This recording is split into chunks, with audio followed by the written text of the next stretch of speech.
మరి నా సంవత్సరం ఏంటంటే మనకు ఇక్కడ ఈ కాలు ఇక్కడ కంటిలో బాగా నొప్పి వస్తుంది. ఒక పోయిన అంతా అలాగే ఉంది నొప్పి. మరి అసలు అలా కూర్చుంటే నొప్పి వస్తుంది, నడుపుతుంటే నొప్పి వస్తుంది, పని చేసిన. మరి నేను అమ్మకి ఫోన్ చేశాను అమ్మగారికి. మరి అమ్మ నాకు అసలు ఇక్కడ ఏమైందో తెలియట్లేదు. మరి అయ్యగారికి కూడా పోయినా నన్ను దేవుడు క్షమించాలి, నేను వాళ్ళు చెప్పలేకపోయాను. అసలు కుమారవాళ్ళ ఇంటికాడే చెప్దాం అనుకున్నాను. నేను మర్చిపోయాను. నేను అయితే కుమారవాళ్ళ ఇంటి దగ్గర ఉన్నప్పుడు అయ్యగారు భోజనం చేసేటప్పుడు నేను చెప్పాను, అయ్యా నాకు ఇక్కడ ఎక్కువంటే చూపించుకోమాకమ్మా అని అయ్యగారు అన్నారు. మరి అమ్మ కూడా నేను జంక్షన్లో ఉన్నప్పుడు అమ్మకి ఫోన్ చేశాను. మరి అమ్మగారు అయ్యగారు నా కోసం మరి ప్రార్థించినప్పుడు దేవుడు నేను ఫస్ట్ నాకు ఏది అవసరం వచ్చినా నేను అమ్మవారికి ముందు చెప్పి ప్రార్థన చేయించుకుంటా. మరి 4 రోజుల క్రితం నేను సాక్షులు చెప్పలేకపోయాను. దేవుడు నన్ను క్షమించాలి. మరి ఇక్కడ చెప్పి బాగా అసలు ఇలా కూర్చొనిట్లో మరి కూర్చునేదేమో మరి అందుకునేటప్పుడు కూడా ఇబ్బంది ఉంటుంది. ఏసయ్య ఏదైనా చిత్తం ప్రకారం జరిగింది. మరి మా పిన్ని త్రివేణి అయితే హాస్పిటల్కి వెళ్ళి అది దగ్గర ఉన్నారు. నేను అయితే హాస్పిటల్కి వెళ్ళేది. మరి అమ్మతో ప్రార్థన చేసుకున్నప్పుడు మరి అమ్మగారు అయ్యగారు సంఘం కోసం ప్రార్థన చేసినప్పుడు మరి హాస్పిటల్కి వెళ్ళకుండా దేవుడు ఇక్కడ చెప్పి తీసేశాడు. దాన్ని బట్టి వందనాలు. మరి త్రివేణి గురించి నా గురించి మరి నాకు అయితే ఆరోగ్యం బాగానే ఉంది, కానీ కొంచెం కాలే నొప్పిగా ఉంది. మరి నా కాలు నొప్పి కోసం నాకు దేవుడు ఎన్నో మేలు నా పట్ల త్రివేణి పట్ల అసలు ఏమిచ్చినప్పుడు మేము ఆ రుణం తీసుకుని ఇలా ఉన్నామంటే ఒకప్పుడు మేము ఎలా ఉన్నాము నాకు తెలుసు, ఎక్కడో తెలుసు, దేవుడికి తెలుసు. మరి ఇలా ఉన్నామంటే ఎవరికి లేని బాధ్యత మాకు ఇచ్చాడంటే మరి ఆయన గొప్ప, ఆయన దేయే. మరి ముఖ్యంగా నేను అయితే చెప్తున్నాను ఏంటంటే అయ్యగారు ప్రార్థన నేను ఏది కావాలన్నా ముందు అయ్యగారికి అమ్మగారికి చెప్పి నేను ప్రార్థన చేసుకుంటా. మరి అమ్మ నా కోసం అయ్యగారు అమ్మగారు ఎంతో ప్రార్థించారు. మరి దీన్ని బట్టి ముందు మళ్ళీ ఈ నొప్పి నేను హాస్పిటల్కి వెళ్ళకుండా దేవుడు తీసేసాడు. మరి అలాగే నా కాలు నొప్పి విషయం కూడా త్రివేణి మరి బాగా విషయం దేవుడు చెప్పాడు ఎప్పటికైనా సరే ఆయన చిత్రంలోకి నడిపించుకుంటాడని నాకు ఒక నమ్మకం ఉంది. మరి అన్నీ ఏంటంటే రక్షణ తీసుకుంటాను అంటుంది. మరి మీ అన్నిటి ప్రార్థనలో జ్ఞాపకం చేసుకొని మా కుటుంబాన్ని నన్ను నమ్మింది మరి వివాహం కూడా జ్ఞాపకం చేసుకొని చిన్న సంచుకొని దేవుడు దీవించండి.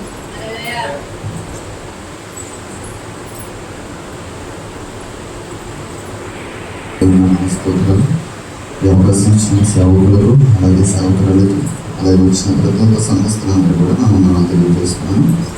నా సాక్ష్యం ఏంటంటే మరి పోయిన మంగళవారం మరి ఇక్కడ వచ్చింది.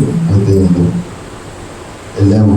అయితే నేను వాళ్ళు ఊరి పేరు అడిగాను. అయితే వాళ్ళు ఏమన్నారంటే కోలి అన్నారు. అయితే సరే అని అడిగా. అమ్మాయికి ఫోన్ చేసి అక్కడి నుంచి 7 కిలోమీటర్లు 8 కిలోమీటర్లు ఉంటుందని చెప్పారు. సరేలేని బయలుదేరి వెళ్తే వేలూరు నుంచి అటు వెళ్ళాం. అక్కడి నుంచి కోవలి దగ్గరికి వచ్చి వెళ్ళాము. అమ్మాయి వాళ్ళే ఏం మాట్లాడతారు. సరేలే వాళ్ళకు చివరి వరకు ఏమో అలా అనుకొని నేను ఇంతకుముందు కోవలి దాటేసిన తర్వాత మళ్ళీ పోకినూరు దగ్గరికి వెళ్ళిపోయాం.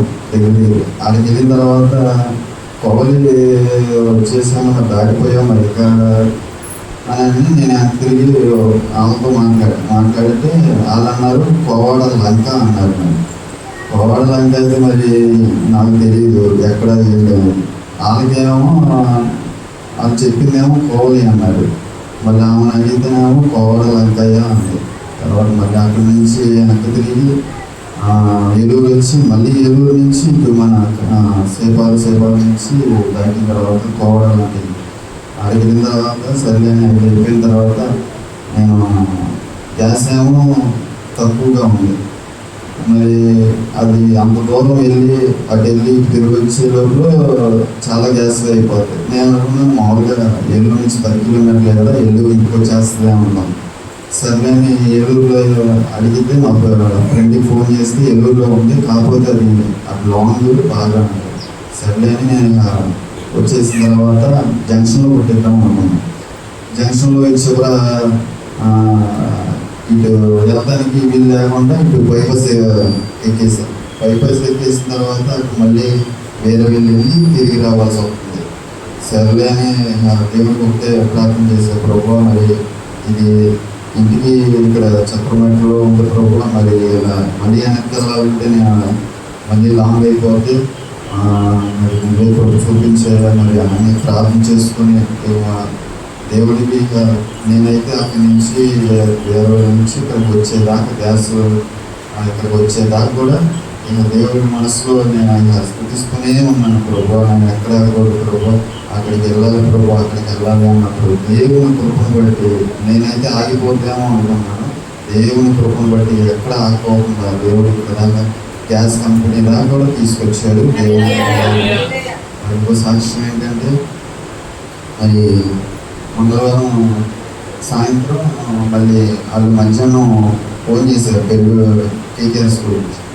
సర్లే ఇక్కడ అయిపోతుంది కానీ 4 ఇక్కడికి వచ్చేస్తాను, వచ్చేసిన తర్వాత రెడీ తీసుకొని వచ్చేద్దాం, 6 అయిపోతామో అనుకున్నాను.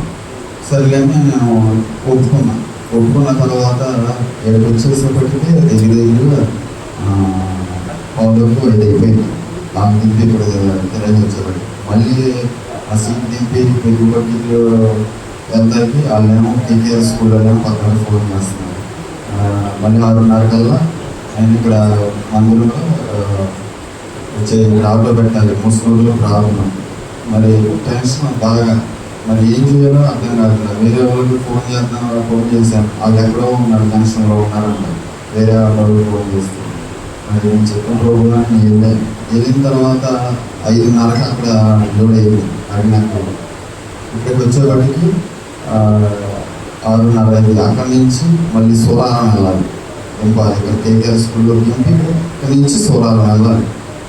టైం చాలు. నేను అప్పటికి అయ్యగారికి ఫోన్ చేసి మరి కిరాయికి వచ్చినాయి, మరి వచ్చేవాడికి 7 పోవాలి ఇప్పుడు అంటే సరే అన్నారు. మరి నేనైతే ఇక్కడికి వచ్చేవాడికి వర్ధమానం వచ్చేదానికి దగ్గరగా పౌరుకు అయిపోయింది. మళ్ళీ ఇక్కడ దింపి మళ్ళీ సోలారం వెళ్ళాలంటే దగ్గర గంట పట్టింది. అయితే 8 అయిపోతుంది సోలారం. మళ్ళీ అక్కడి నుంచి ఇక్కడికి రావాలి అంటే 8:30 అయింది. మళ్ళీ ఇక్కడి నుంచి ముస్లిం ప్రార్థనకి వెళ్ళాలంటే దగ్గర 9:30 అయిపోతుంది.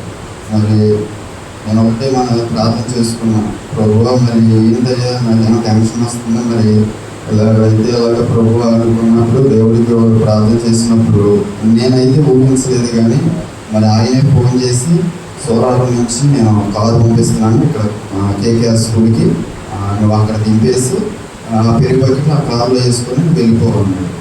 కేవలం దేవుని యొక్క కార్యం ఇది. మరి ఆయన కృపను బట్టి మరి ఆయన ప్రార్థన కూడా టయానికి ఇక్కడ ఆటో పెట్టాలని కృప చూపించాడు. మరి అదేవిధంగా మరి పెరిత జాయి మరి 12 నుంచి జలుబు, అయితే నేను తిన్న జ్వరం అయితే బాగా, అయితే ఒళ్ళైతే ఎచ్చబడతాను, అయితే లోపలైతే లో ఫీవర్ ఉంటుంది. ఆ లో ఫీవర్ కూడా ఎంత ఉంటుంది, నేను చంద్రపూడి తీసుకెళ్తే 103 ఉంది. అంతకుముందు వచ్చింది జ్వరం, అప్పుడైతే 105 ఉంది. మరి లో ఫీవర్ 103 ఉంది. మరి నాకైతే టెన్షన్ వస్తుంది. మరి ఆయన ఏమన్నారంటే ఇట్లా ఇంజక్షన్ చేశాడు, ఇంజక్షన్ చేసి ట్యాబ్లెట్లు ఇచ్చాడు. ట్యాబ్లెట్లు ఇచ్చిన తర్వాత మరి వచ్చాము, సరే చల్లబడింది. మళ్ళీ ఉదయకాలం 3:00, 3:30 ఆ టైంలో బాగా అసలు ఒళ్ళు మన పొయ్యిలో ఎట్టగా వేడొస్తుందో కాలితే చెయ్యి కూడా కాలిపోతుందో అట్ట ఒళ్ళు కాలిపోతుంది కదా. అది నేను దేవుడికి మొదలుపెట్టుకున్నాను, ప్రభు మరి ఏంటి చిన్న బిడ్డగా ప్రభు తట్టుకోలేదు ప్రభు, మేమైతే తట్టుకుంటాం కానీ మరి బిడ్డగా ప్రభు అన్నప్పుడు ప్రార్థన చేసుకున్నాము, మొదలుపెట్టాము. మరి దేవుని కృపను బట్టి మరి దాన్ని చేసాము, పర్లేదు. మరి అనుదిన ప్రార్థనలో నేను కోరేది ఏంటంటే సంఘ ప్రార్థన దేవుడు ఆలకిస్తాడని, సేవకుల యొక్క ప్రార్థన కూడా దేవుడు ఆలకిస్తాడని, ఆ బిడ్డ కోసం మరి ప్రార్థన చేయాలి. జ్వరము ఆయన జలుబు కూడా ఏమీ లేకుండా పూర్తిగా తగ్గిపోవాలని, దేవుని యొక్క కార్యం జరిగించాలని మీ అనుదైన ప్రార్థనలో జ్ఞాపకం చేసుకోవడం చిన్న సాక్షి దేవుడు గురించి. సాక్ష్యం ఏంటంటే మరి సాక్ష్యం పోయిన వాళ్ళు చెప్పాలి, చెప్పలేకపోయాము. దేవుడి దగ్గర క్షమించాలి. మరి ఏంటంటే పోయిన వారంలో మరి 2 దినాలు ఉపవాస ప్రార్థనలకి మా నాన్నలు మరి ఇక్కడ భోజనాలు పెట్టుకుంటా ఉంటున్నారు.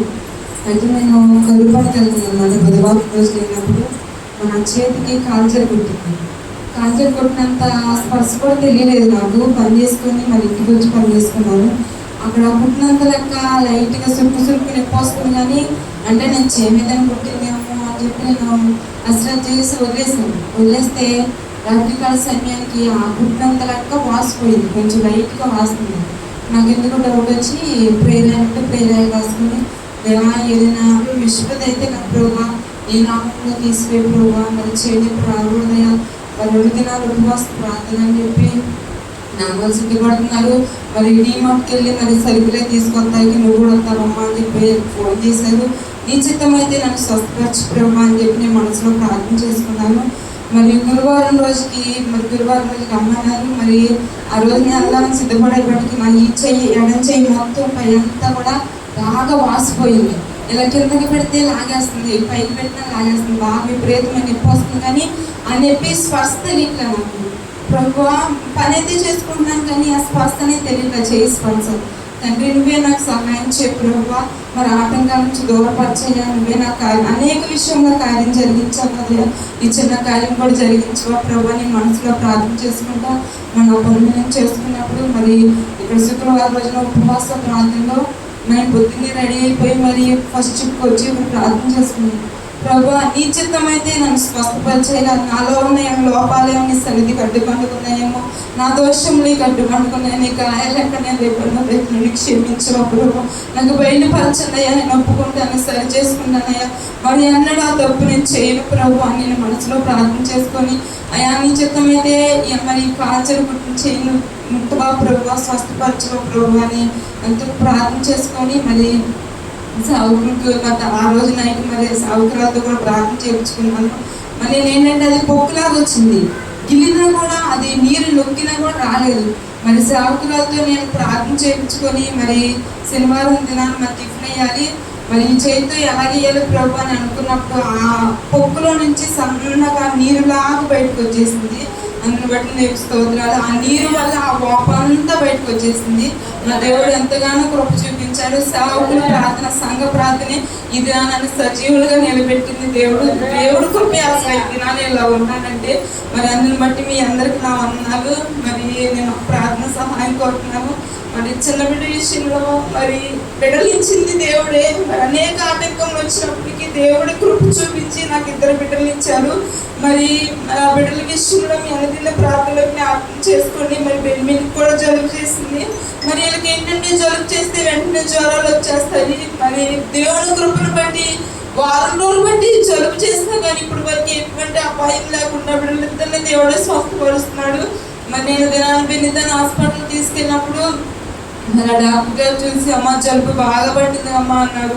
అవునండి, మరి బాగా చేసింది, బిడ్డ ఊపిరి ఆడట్లేదు, మరి దాంట్లో జ్వరం హై ఫీవరే ఉంటుంది కానీ అసలు తగ్గట్లేదండి. మరి హై ఫీవర్ టానిక్ వేస్తేనే అది కంట్రోల్ అవుతుంది కానీ నార్మల్ టానిక్ అయితే కంట్రోల్ అవ్వట్లేదని నేను చెప్పినప్పుడు మరి ఆయన చూసి అమ్మ బ్లడ్ టెస్ట్ చేయాలమ్మా, మరి బ్లడ్ టెస్ట్ చేపిస్తారా అన్నారు.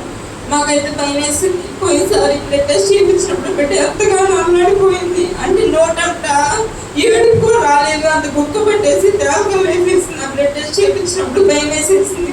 ప్రభా నువ్వే నాకు సహాయం చేయవు ప్రభు అని మనసులో ప్రార్థన చేస్తున్నావు. ఆయన ఎప్పుడైతే బ్లడ్ టెస్ట్ అన్నారో నేను అలాగే స్టక్ అయిపోయాము. ఈయన అన్నాడు తర్వాత చేపిస్తామండి, 2 రోజులు ముందులో బండి, తగ్గితే కనుక సరే, తగ్గకపోతే కనుక అప్పుడు మేము చేపిస్తాం వస్తామండి అని చెప్పి అన్నాడు. సరేనమ్మా అని చెప్పి లోపల తీసుకెళ్ళి మరి జ్వరం చూస్తే 103 ఉందన్నారు. 103 ఉందిగా అమ్మ, అసలు జ్వరం పట్టుకుంటే మాత్రం జ్వరం లేదు, లోపల లో ఫీవరే 103 ఉందంటే పిల్ల చాలా తట్టుకుంటుందమ్మా. అసలు నిజంగా ఆ పిల్లలు అలా తట్టుకుంటున్నారంటే నేను నమ్మలేకపోతున్నాను అన్నాడు. కానీ ఆ పిల్లలు తట్టుకునే శక్తి దేవుడే ఇచ్చాడు. దేవునికి స్తోత్రాలు. ఆ పిల్ల చిన్న పిల్ల పాపం, ఆ పిల్లకి ఏం తెలియదు కానీ దేవుడు ఎంతగానో కృప చూపించాడు నా బిడ్డ విషయంలో. మరి నేను హాస్పిటల్ తీసుకెళ్ళినప్పుడు ఇంజక్షన్ చేసినప్పుడు తగ్గిపోయింది. రాత్రి సమయంలో టానిక్లు అయ్యేసి మరి పడుకోబెట్టాము. మరి తెల్లవారుజామున మరి పిల్లకి బాగా ఒళ్ళు కాలిపోయి చదువుకులాగా వచ్చేసి మరి విపరీతంగా మునిగిపోతుంది. నాకు భయం వేసింది, ఇప్పుడు చేయడం వచ్చేసిందేమో, మరి హై ఫీవర్ ఉంటే మరి ఫీట్స్ వచ్చేసింది కదా. దేవా నువ్వు ఇచ్చిన బిడ్డతో ప్రభావం ఏం జరగకూడదయ్యా, నువ్వే సహాయం చేయలేరు అడుగుతున్నానే సన్నిధిలో సాక్ష్యం చెప్పుకుంటానయ్యా. నా బిడ్డకి ఎటువంటి అపాయం జరగకుండా సహాయం చేయండి. నా బిడ్డల చుట్టూ కంచిపోయి ప్రభు అని నేను అక్కడే అలాగే కూర్చొని ప్రార్థన చేసుకున్నాను. బిడ్డకి మరి ఎంతగానో దేవుడు కాసేపు విడుదల ఇచ్చాడు. మరి హై ఫీవర్ టానిక్ వేసినప్పుడు బిడ్డ మరి పడుకుంది. మరి ఇప్పుడు వరకైతే జ్వరం లో ఫీవర్ అయితే ఉంటుంది, కానీ మరి బిడ్డ మరి ఆడుకుంటుంది, మరి తిరుగుతుంది, మన స్పృహలోకి వచ్చింది. దేవుడు ఎంతగానో కృప చూపించాడు. మన బిడ్డ కోసం, ఇద్దరు బిడ్డల కోసం మీ అందరిని ప్రార్థనలో జ్ఞాపకం చేసుకోమని, ఆ బ్లడ్ టెస్ట్ చేయకుండా మరి ఆయన ఇచ్చిన మందులు పని చేయగలటుకు, ఆ జ్వరం కూడా దేవుడు స్వస్థపరచగలటుకు మీ అందరూ ప్రార్థన జ్ఞాపకం చేసుకోమని మీ అందరికి నా వందన ఇచ్చిన సాక్ష్యం దేవుడు దీవించుకున్నాడు.